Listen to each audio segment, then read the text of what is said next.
உருளைக்கிழங்கு வறுவல் எப்படி செய்யலாம்னு பார்ப்போம் வாங்க. மஞ்சள் பொடி 1/2 ஸ்பூன்,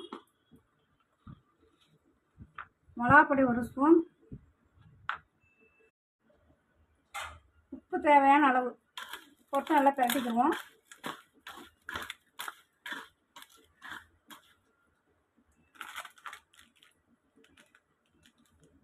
கூடவே கொஞ்சம் சிக்கன் பொடி போட்டுக்குவோம்.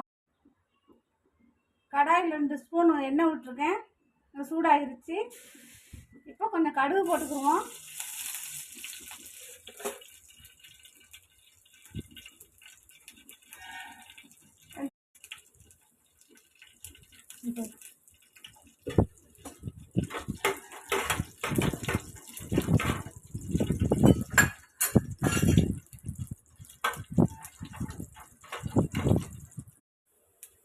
பூண்டு கருவேப்பிலை போட்டு கிண்டி விட்டுக்குவோம்.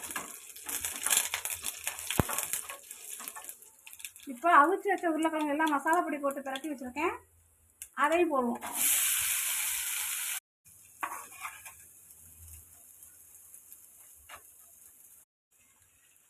இப்போ உருளைக்கிழங்கு வறுவல் ரெடி ஆயிடுச்சு, இறக்கிடுவோம்.